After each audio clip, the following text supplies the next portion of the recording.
The Provoke Podcast, brought to you by Provoke Media and produced by the international broadcast specialist Marketeers.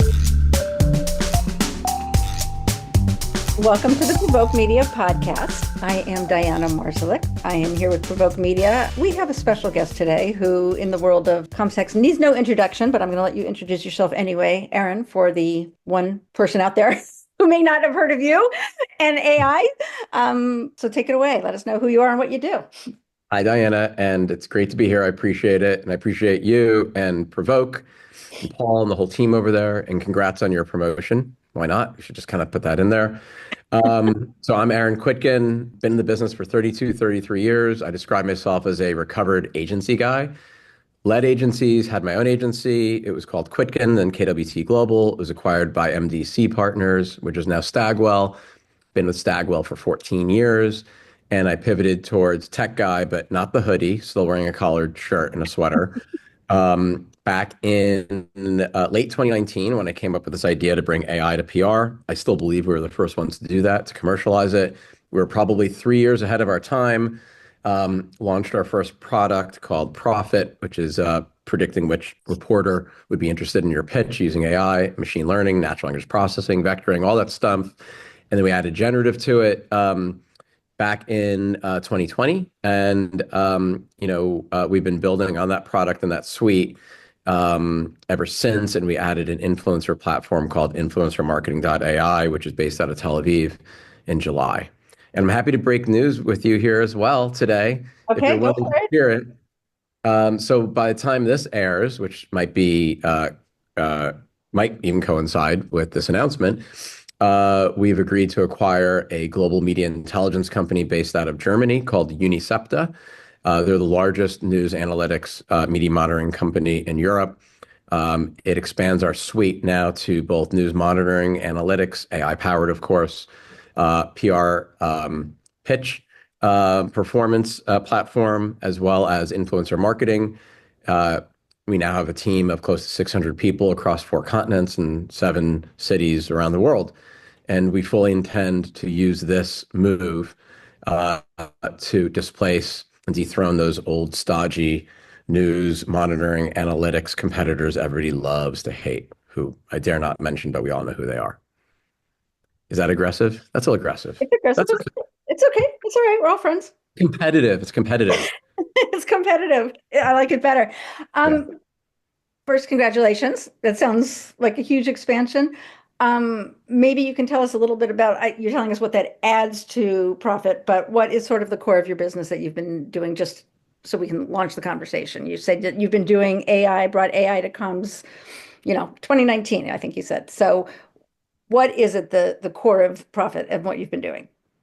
At the expense of being, overly reductive when it comes to our space, still the bread and butter of what we do, and I think, Paul Holmes, the great Paul Holmes, would probably agree with this, is, earned media remains and will be incredibly important, not just now, but in the future, as long as media continues to be part of, our cultural mix. That's probably for another podcast. And, that landscape's changed, obviously. So, influencers and creators are as influential or as powerful almost as reporters now. The state of reporting and journalists, sadly, is at its all-time low when it comes to trust, not Provoke, of course. But that's based on the last Gallup poll, Pew poll, excuse me. You've got things like Reddit and you've got podcasts. You've got all these different sources of information, and young people in particular are not turning to traditional news sources. They're looking at TikTok, 40% of them, for their news. So we're in this fractured environment where relationships might not be something we can rest our laurels on anymore when it comes to engaging with influencers who are also media. Media themselves are becoming brands and influential.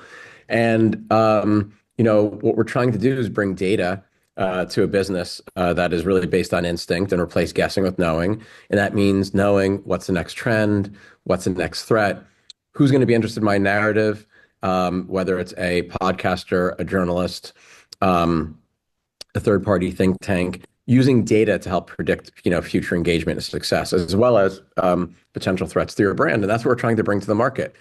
So the 3 platforms that we have is, one, to improve pitch performance for those third parties. The second is influencer and creator discovery and compliance, Brand safety is going to be huge.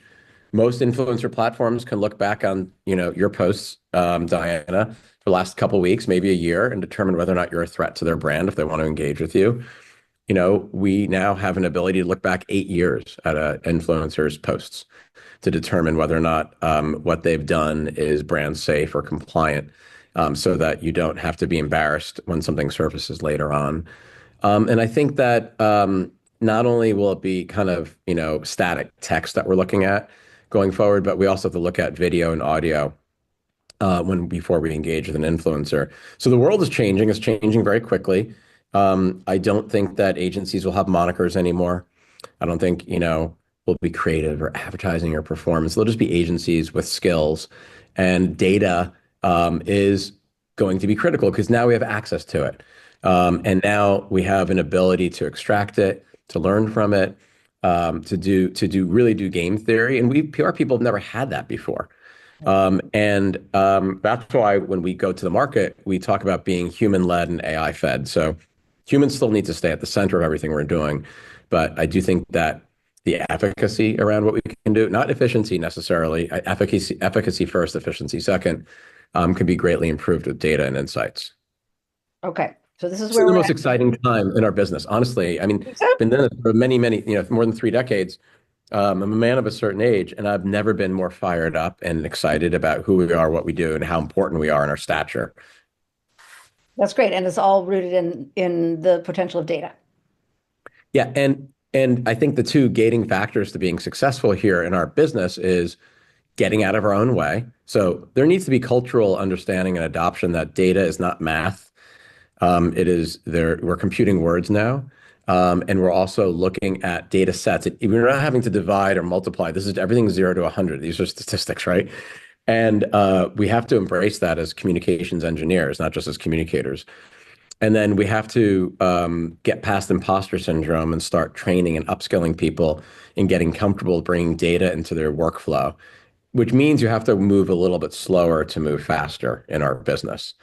I think that the younger cohorts definitely see that. I think people in my cohort and maybe a little bit behind me, they're getting on board, but it's taking some time. And what you're seeing in the market right now, especially from a lot of agencies, especially large agencies, is a lot of AI washing. We do this, we do that, we launch this, we launch that. Because agencies are very good at, promoting themselves and faking it before they can make it. Fine. This is pretty serious though, and a lot of what they're doing isn't really building. They're probably they're more so white labeling, which is fine. But they need to invest the time in training people on how to use these tools and to appreciate them, and to also recognize these tools are not to replace us, and they're not supposed to be perfect. They're just supposed to help inform so we can perform better. Okay, so there's a lot to unpack here, my Sorry. friend. That's Yeah, okay. yeah. We'll never And invite you back. always, as you know, for the last couple of years, there's a lot of talk, a lot of noise out there about AI, but yet there's still a hesitancy where we're at, what we should do with it. Right. Yeah.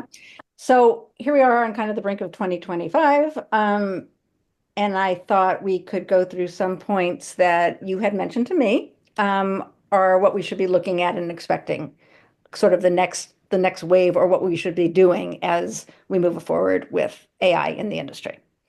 The first point I'd love to discuss is the importance of authenticity, and how, as AI-driven content improves, both in video and in text, how are we going to keep trust in content so that we know what's real and what's authentic, and where do you blur the lines between AI and not AI and all of that? What kind of challenges is the industry looking at in that, and brands?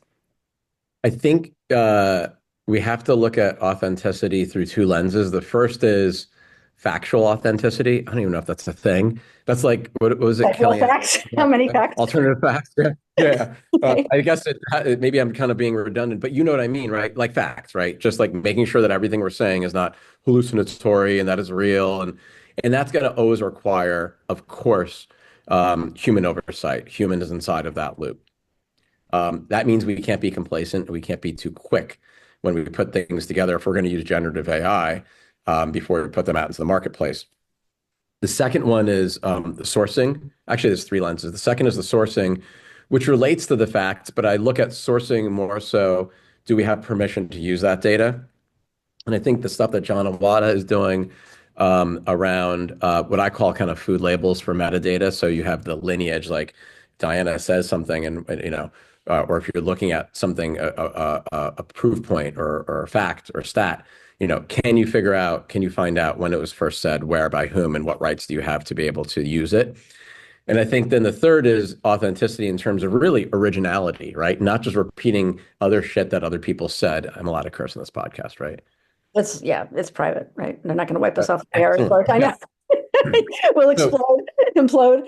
Yeah. So making sure that we don't have a sea of sameness, like, it's like everybody is just copying everybody else and what they're saying and what they're doing. And the key to that is going to require a lot of discipline and investment around attaching your own data lake. They're calling them like small data lakes or ponds, like basically everything that you have in your shared file systems, right? Everything that you've written, everything you're using as your own source code, connecting that with a pipe to the external world, the internet, the interwebs, and making sure that those two meet so that you can find the resonance. Otherwise, if those two don't meet, you're just a schlock and you're just like saying like your shill for like your brand. You're just saying the same thing over and over again. Nobody cares. It's very commercial. If you're able to find the commonality with what's going on in the external world, then that's where the resonance happens. Are going to matter. The other way to make sure that you can enforce it is in a lot of, I think agencies and brands are getting better at this. They all have rules and guidelines of how to use AI. Of course, we're talking about generative AI.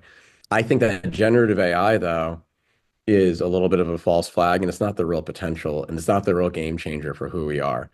We're always going to be in charge. We're going to direct it. We're going to have the idea, hopefully, and then iterate using AI, whether it's video, audio, or text, or what have you. It's going to get better, but we're always going to have to be the editor in chief. To me, it's more so, how do we look at past behavior in a marketplace, receptivity to messages, buying patterns, ID graphs. How do we take that data and then predict how what we say next is going to influence that next behavior through press, through social posts, through social engagement, through social platforms. To me, predicting how to lean into a trend so you can be part of that conversation before others and have a competitive advantage, that is the power of AI, not the generative stuff. Right, because the generative stuff is creative that you would think that we still have to oversee, that maybe it gives us a base, but it's not the final product, right? But the power is knowing how to craft that output, correct? Or why to craft that output with the prediction?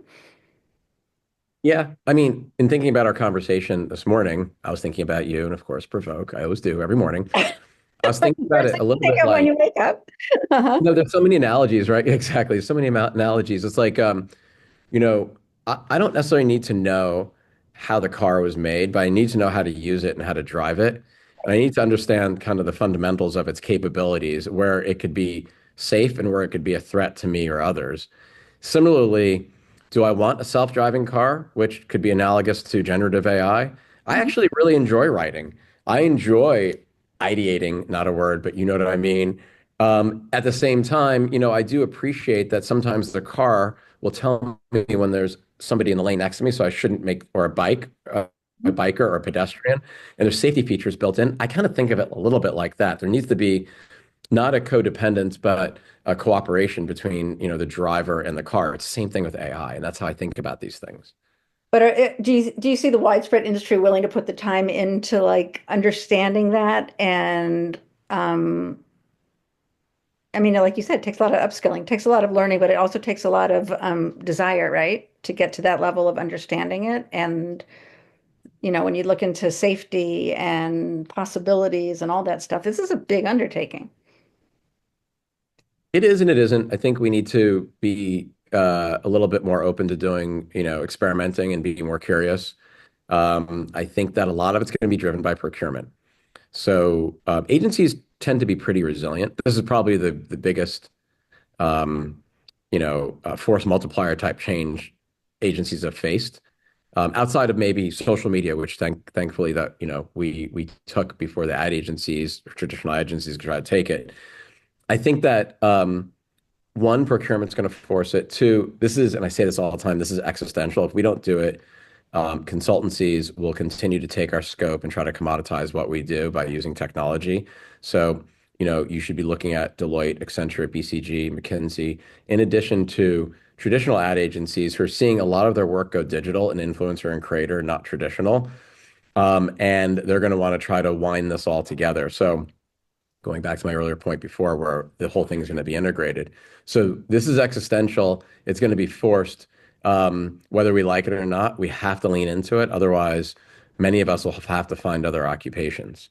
But we should lean into it with a smile, not a frown, because I do think that we're so used to being in an industry that's full of like rejection.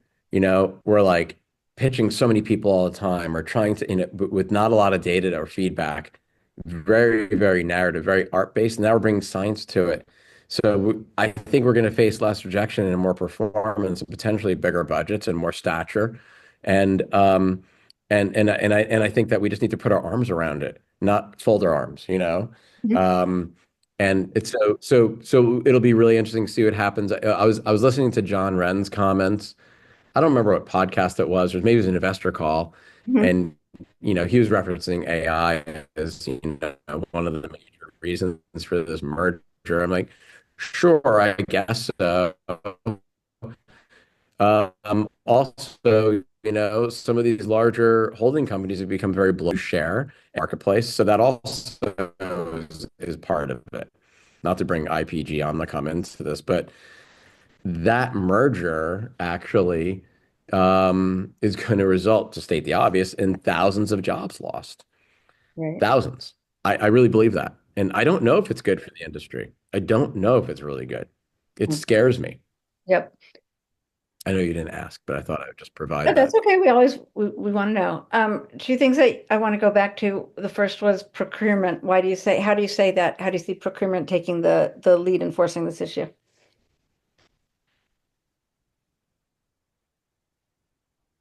So they're going to take the lead through the lens of, economics and productivity, Mhm. things that we don't tend to really enjoy, obviously, and that's fine. That will be their main motivation. But they're going to say to you, as an agency or as a brand, but especially if they're representing a brand, they're going to say to the agencies that are pitching the business, okay, here are the people going to work on the business. I get that. Here's their level of experience. I get that. Here are similar case studies and work in the vertical, what have you. Here are the cool processes that you use. All the agencies have their different little processes. Great. I did the same thing. Right.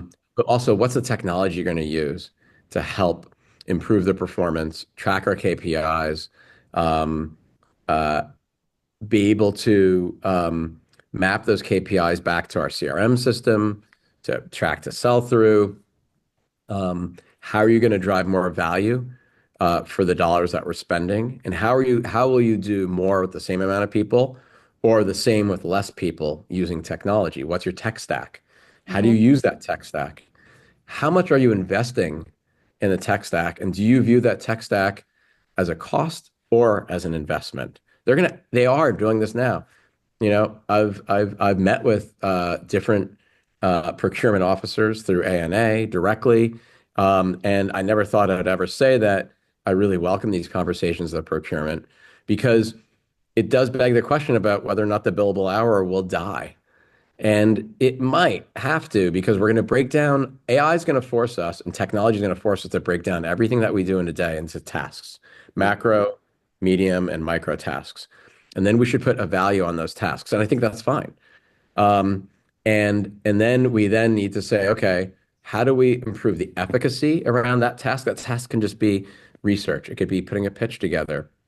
It could be drafting social posts, right? That's the micro task. And then how do we improve efficiency? So if it takes 45 minutes to put one social post together or five social posts across different platforms together, can you reduce that 45 minutes to 8 minutes? And will it have more potency in the market? And how do you track that potency using technology? And then in the time that we just freed you up on, how are you going to spend that time thinking about and working on our business? Those are the types of conversations that are happening and will continue to happen. And we need to be prepared for that. Show us your tech stacks. That's going to be one of the big questions. Well, so agencies are obviously investing in all kinds of technology. Some are building it. a lot are building it. What is the advantage of building their own capabilities versus, you know, basically buying it? There's other, you know, uh, are agents, PR agencies, yes, are they tech firms? No, right? They're not tech firms. Is it better to buy from the outside or build your own? Buy it, rent it, lease it. I mean, I've been doing this for 4 years. I describe it like chewing glass. I guess I really like pain. Uh, I'm suffering. It's all for you. I've learned more in 4 years than I think I've learned in the last 30 something years about everything from data fidelity to, vectoring versus Boolean search, user stories, UI, UX. I mean, you have to invest in, it's not something you can just set and forget. So, every morning you have to do smoke tests. You have to make sure that, everything in the platform is working. You have to do penetration tests to make sure that it can't be hacked and that you're secure. You're constantly having to improve and, add new features. You have to listen to your customers. There's so much involved unless agencies fundamentally change their structure and their cost structure and that they add CapEx in addition to OpEx to their bottom line. So they amortize those investments over time. You need a lot of cash up front to be able to do this. And unless you're willing to do that, and I don't think you should, it's better to white label and to tether things together, and let the others do all that hard work. That's just my opinion. I do think you'll see a couple agencies succeed at this, but they're going to have to burn before they earn for years before they succeed. I think that part of the bet behind that merger is going to be, how do I reduce headcount, reduce redundancies, especially in the back office, but sometimes in the front accounts and stuff like that. Take those savings and plow them into becoming more technically astute, hire more software engineers and data scientists, front end, back end developers, QA testers, regression testers, data groomers, all that stuff. I think what's brilliant about Stagwell and what Mark did was he said, we're going to create this cloud. We're going to call it the Stagwell Marketing Cloud, separate unit, separate from the agencies. We sell to agencies that are competitive with the agencies that are part of our family, right? And that's totally fine. And, we're not going to focus or worry about EBITDA. We're going to focus on ARR, or MRR, right? Monthly, recurring revenue, because that SaaS software companies do. It's a totally different business model. You have to be willing to lose money in order to grab share. And eventually you will generate money. You will generate EBITDA from the venture, but it takes years. So agencies would have to fundamentally change their business models. I just don't see that happening. Let alone how this impacts the smaller or mid-sized agencies that can't necessarily afford to do that, correct? Correct. I mean, does this totally change does this put them at even more risk than they are anyway? No, they are my favorite customers, my favorite clients, small and mid-sized agencies looking for edge because they feel like they can up their game and compete against larger agencies using tech. So they can appear larger than they are. They can scale faster. So they're the best buyers, but they're buying it versus building it is a totally different financial construct. More feasible. Way more feasible. And I think that you're still going to have. I do wonder what's going to happen to these agencies that are like true publicity shops. Yeah. Outside of like very deep endemic industries like beauty and fashion, I think that they're going to potentially go away. And I think that a lot of that will be replaced with DIY pitching technology that will be readily available, and it's only getting better. And the other thing that we haven't talked about outside of procurement is, so sure, you might have procurement driving it, and then you've got people that have to be trained on the agency side, but also the brand side. Brands hire agencies because they want the agencies to do all that work. And, you need to build platforms that are DIY-able, where people who are hands-on keyboard feel like they can do this on their own without having to have somebody else help them the whole time. There's those two different types of people. There are people who are like, leave me alone. I got this. I'm going to geek out on this. And I love this stuff, the filters and prompts and everything. And then you've got other folks who are like, whoa, what is this? I need help, and I want someone to be. So that's why there's always going to be a human in the loop, whether it's a managed service or customer service. But that's the other component, which is this upskilling and training thing, which was surfaced in the your last survey that you guys did with Stuart Bruce, which I really appreciate. And it just didn't get enough play. But the two biggest gating factors to adoption are basically, upskilling and culture change, which are two in the same, and technological proficiency, right? That needs to happen. But you mentioned training and culture change. You have to have people willing, to embrace it, right? Um, and that's a big transformation too. But how long does that take? I mean, you're talking about upskilling. Do you upskill an entire agency at once? Do you integrate things slowly? Like, how do we get from where we are today to where we need to be? Every agency and or brand should be hiring and or investing in people inside of their professional development units. And some agencies and some brands do it better than others, their academies and whatever. Hiring someone who has tech tool and platform proficiency, whether it is, Profit or Brandwatch or Meltwater or Cision, or even, ChatGPT or Azure or OpenAI or whatever it is. You need somebody who has to put together not just one, like a lot of you. I don't know, Provoke probably doesn't do this, but we have to go through respectful workplace training and cyber training and through NavX and all these different modules. Eventually, we'll get there with technology and AI as well. But it's moving at velocity, and our industry moves at inertia when it comes to technology, to be perfectly honest. So it's going to have to be something that's done weekly, weekly. Weekly. That's a Weekly. lot. You can't even get people to the office once a week. How are you going to get like a training done weekly? But it has to be done. It has to be done, and I think that like anything else, you have to incent people not to make it. It's mandatory, but you can earn credits. Part of your review has to be: did you take these courses? Are your proficiency is going to be a very we all look at skill sets like writing and pitching and strategy and creativity and all this stuff. Some are squishier than others, but proficiency, communications engineering, proficiency in being able to use tools that are not Word and Excel and pivot tables and stuff like that. Drinking back here.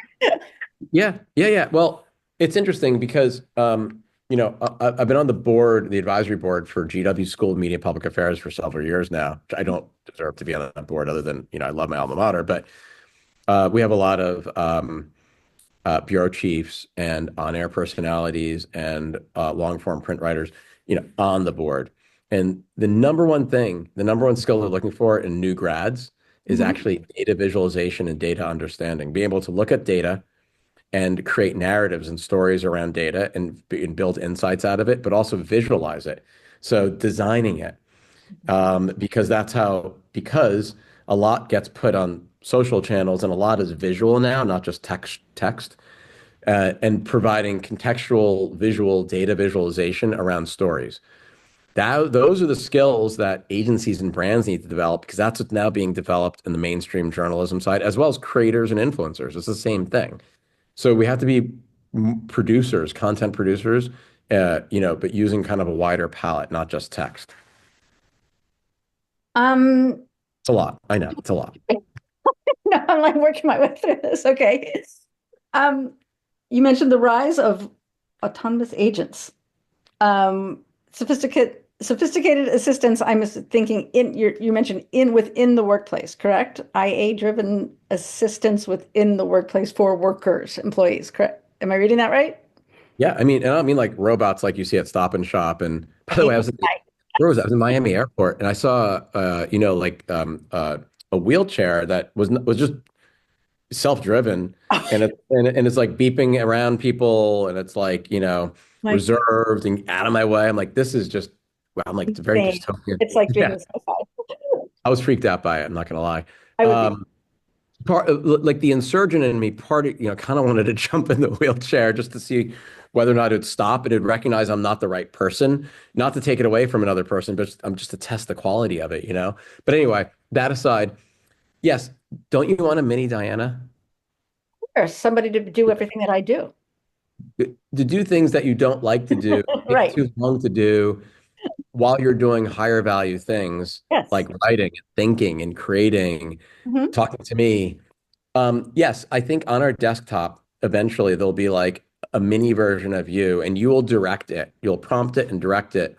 They'll be attached to APIs to your different tools to be able to do research, to fact check things, to maybe even brainstorm new ways of coming up with a headline or a sentence or an ending to something that you're writing. Or it might be working on a short 30-second video on a byline that you just gave it to say, turn it into a video or turn it into a podcast like, Google Notebook, LLM can do. That's what the future is.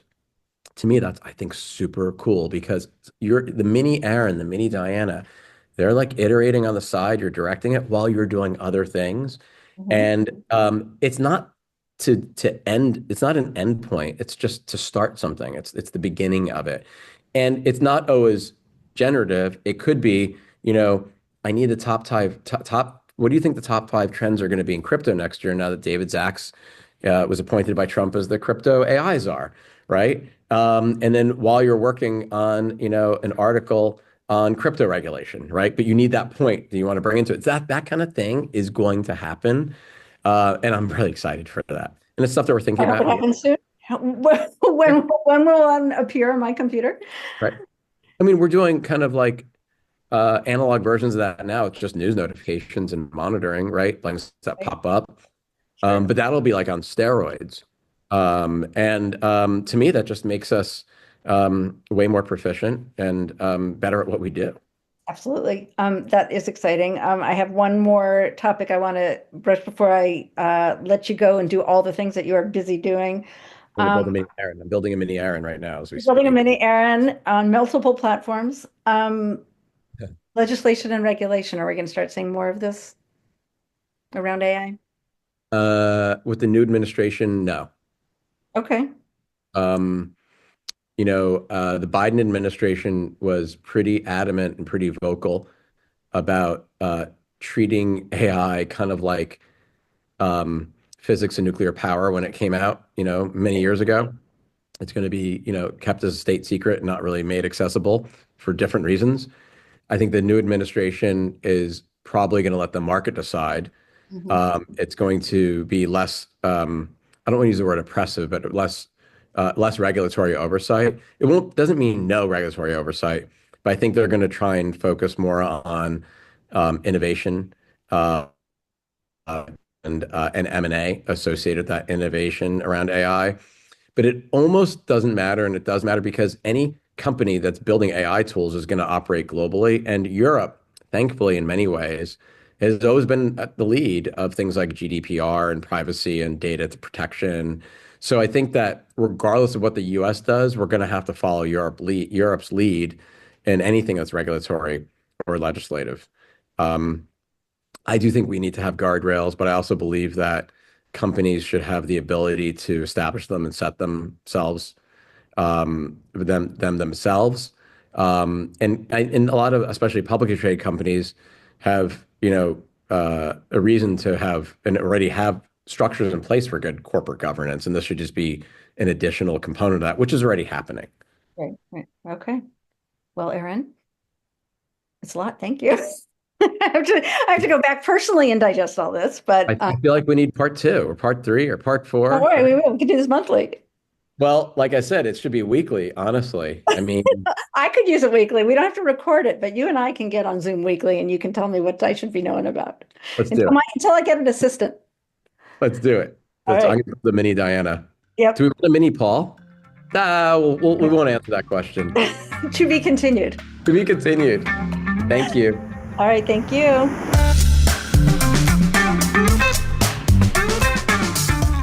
You've been listening to the Provoke podcast, brought to you by Provoke Media and produced by the international broadcast specialist Marketeers.